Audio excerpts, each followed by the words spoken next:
Hey everyone, welcome back. Today we're diving into part 2 of my review of the X-Gunner light gun.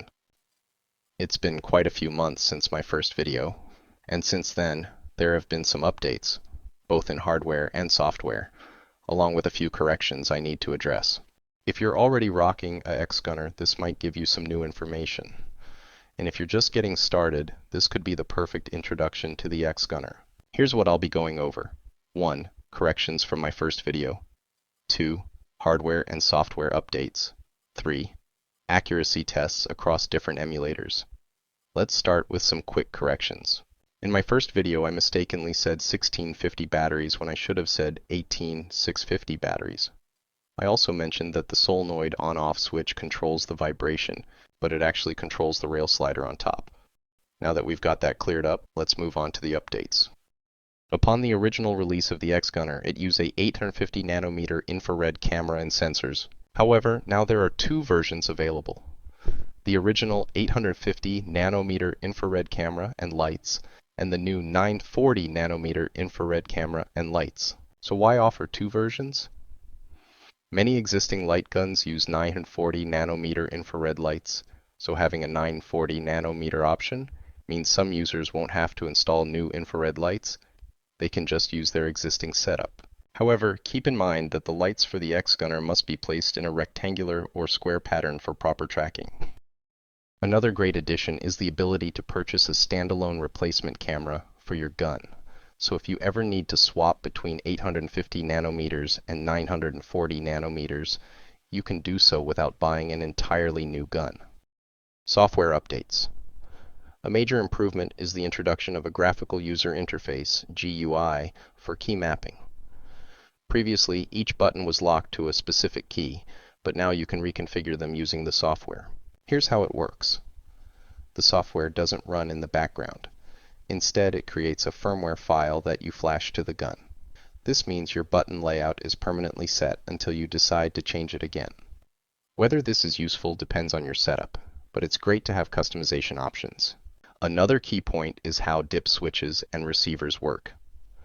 Each gun requires its own receiver.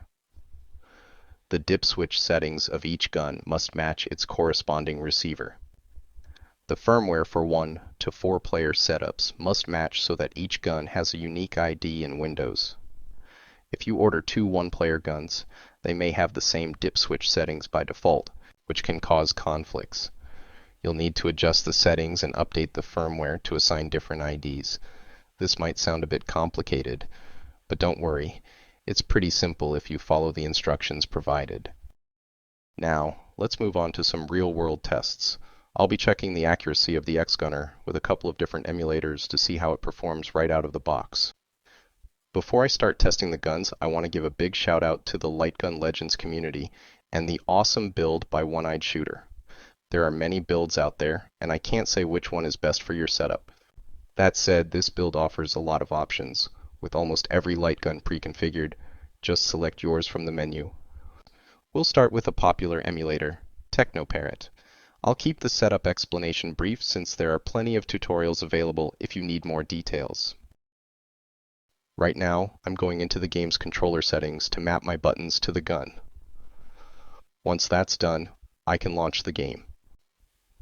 This particular game has already been calibrated in the test menu. To give you an idea of how the gun is tracked by the infrared emitters for accuracy, I've added an on-screen reticle overlay. This reticle is provided by the software Reshade. I won't go into the details of Reshade here, but it's integrated into most games in the Light Gun Legends build.